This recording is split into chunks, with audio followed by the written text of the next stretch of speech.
Hello, hi guys. I'm Kennedy Wanga from King Wanga Motivacity. Sorry for that.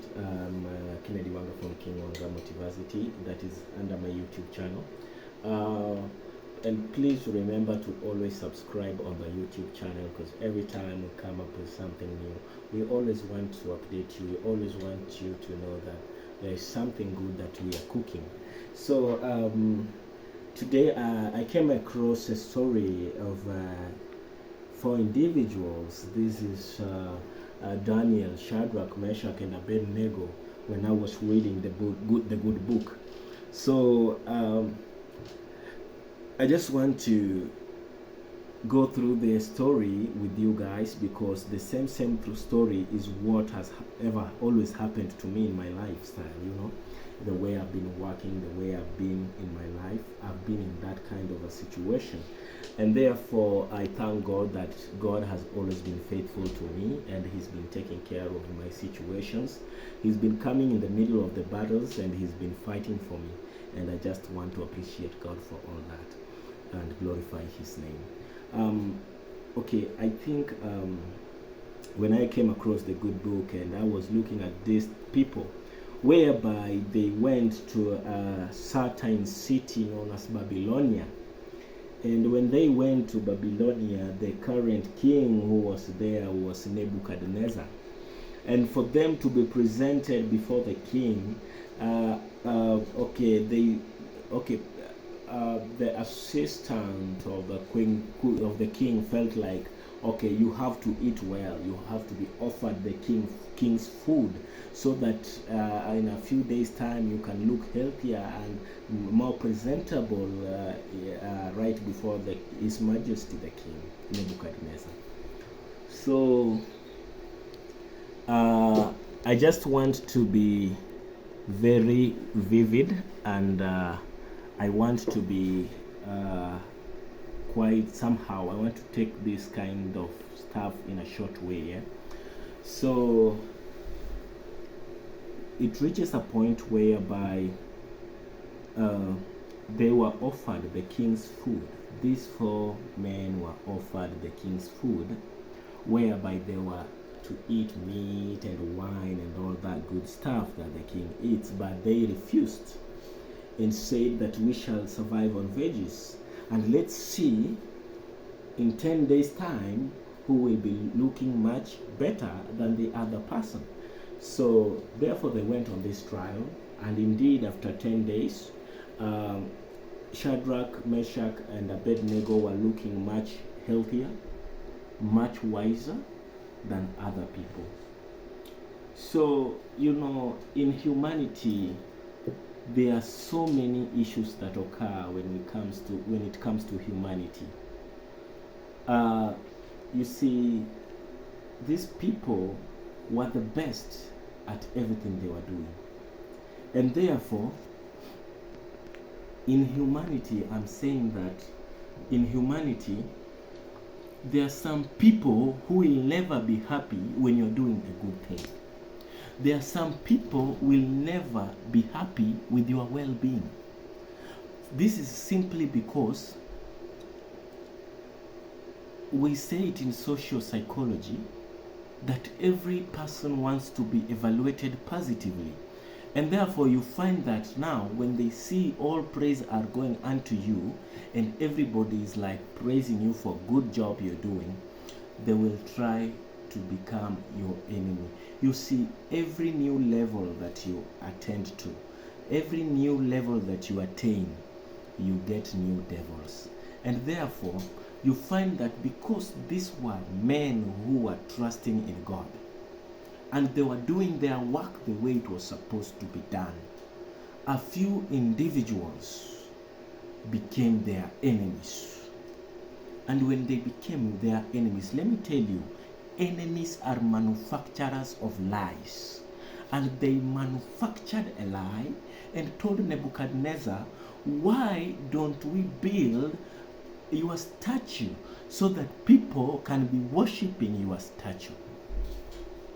And they lied to Nebuchadnezzar to a point that Nebuchadnezzar agreed with the fact that okay, let us build the statue. Nebuchadnezzar said, okay, we can build this statue, and the statue was built. And because these people knew that Shadrach, Meshach, and Abednego were people who believed in God, and that they could not change their minds, and therefore they decided to manufacture a lie so that they can fix Shadrach, Meshach, and Abednego into a trap. And therefore, every time that they would blow the trumpet, the rule was that every person in Babylonia was to bow down before the idol or the statue of King Nebuchadnezzar. Quite fascinating. So, but these three men who were firmly decided to follow God's will and decided not to worship the idol were being watched by their enemies. And let me tell you, my brothers and friends, no one watches you closer. No one watches you closer than your enemy. No one watches you so close than your enemy. Your enemy is watching at you, looking at you. Every moment and every step that you take, the enemy will always look at you, trying to find how to fix you, how to put you in a terrible situation. That is what the enemy wants. The enemy, you see, I read in the good book that I will come, that is the John 10:10. He said, the thief will come to kill and to destroy, to steal, kill, and to destroy. But I come to give you life, and life in abundance. So you find that the enemy is coming to destroy you. The enemy wants to bring you down. That is the major issue that the enemy has. The enemy wants to see that you don't succeed, because your success, it's like a threat to the enemy, and therefore the enemy tries to suppress you.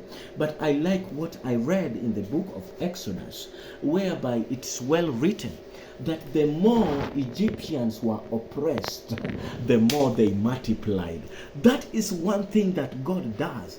Our God is a God of wonders. The more they were suppressed into oppression, the more they multiplied, the more they were blessed. When God decides to bless you, it doesn't matter who is in charge. It doesn't matter who is ahead of you. It doesn't matter what they're thinking of you.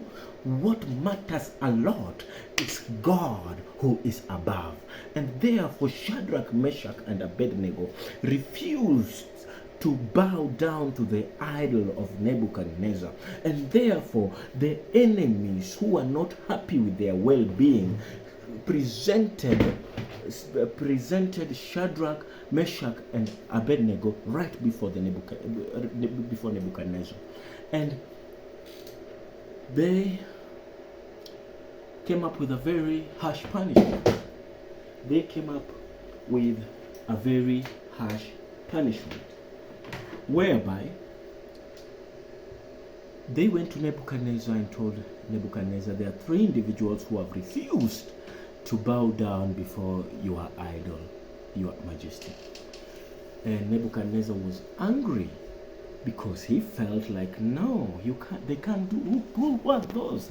Bring them to me. So, and they presented Shadrach, Meshach, and Abednego. And Nebuchadnezzar asked Shadrach, Meshach, and Abednego, is it true that you refused to bow down before my idol? And therefore, Shadrach, Meshach, and Abednego agreed and said, yes, it is true.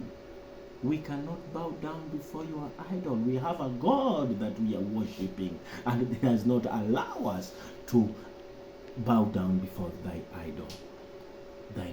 And therefore, when this took place, Nebuchadnezzar became very angry. Nebuchadnezzar became very annoyed, and therefore Nebuchadnezzar ordered that they be thrown into a furnace, and the furnace should be heated 7 times hotter, so that these people can burn to death.